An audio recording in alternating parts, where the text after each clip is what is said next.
Assalamualaikum warahmatullahi wabarakatuh. Perkenalkan nama saya Suciarfi Mahira, nomor BP 1810922037.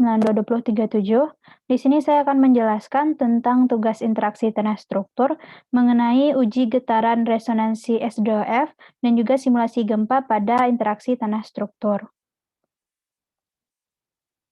Pertama, sistem S2F itu adalah respon elastis pada struktur dengan satuan kebebasan yang disebabkan dari gerakan tanah akibat gempa bumi.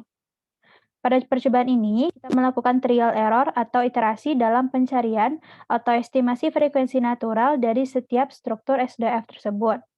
Nah, apabila resonansi yang terjadi tepat pada suatu frekuensi goncangan, maka frekuensi natural S2F tersebut akan bernilai sama atau dekat dengan frekuensi goncangan tersebut. Nah, berikut video simulasi gempa yang mana geraknya tersebut dihasilkan oleh penggerak harmonik sebanyak 6 frekuensi. Pertama, kita lihat frekuensi yang pertama.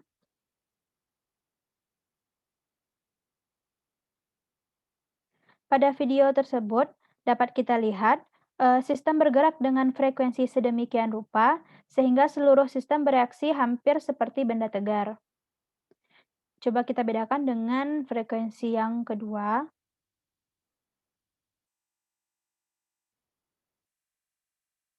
Nah, pada frekuensi yang kedua ini, frekuensi eksitasinya itu meningkat daripada frekuensi yang pertama dan frekuensi situs tercapai.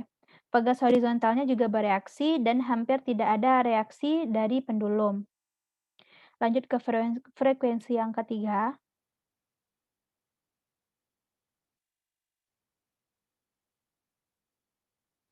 Pada frekuensi yang ketiga ini, kita lihat eksitasinya itu mendekati frekuensi getaran model struktur tanah. Kita lanjut ke frekuensi yang keempat.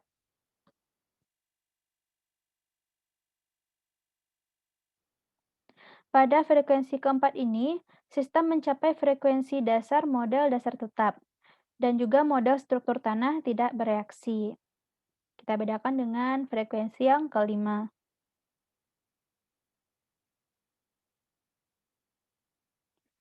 Dapat kita lihat pada video, itu frekuensi yang kelima, frekuensi getaran itu meningkat hingga frekuensi kedua dari model basis tetap, dan juga model struktur tanah tidak bereaksi. Lanjut ke frekuensi yang terakhir, yaitu frekuensi yang keenam. Pada frekuensi yang keenam ini kita lihat, frekuensi getaran itu menurun sampai kondisi istirahatnya tercapai. Lanjut. Nah, berikut adalah ilustrasi dari efek SSI inersia pada percepatan spektral atau geser dasar terkait dengan perpanjangan periode dan perubahan damping atau redaman. Dapat kita lihat pada slide, itu ada gambar yang sebelah kiri itu adalah linear scale, yang di sebelah kanan itu adalah log scale. Pada gambar ini, pengaruh SSI pada geser dasar berhubungan dengan kemiringan spektrum. Geser dasar cenderung meningkat ketika kemiringan positif dan menurun ketika kemiringan negatif.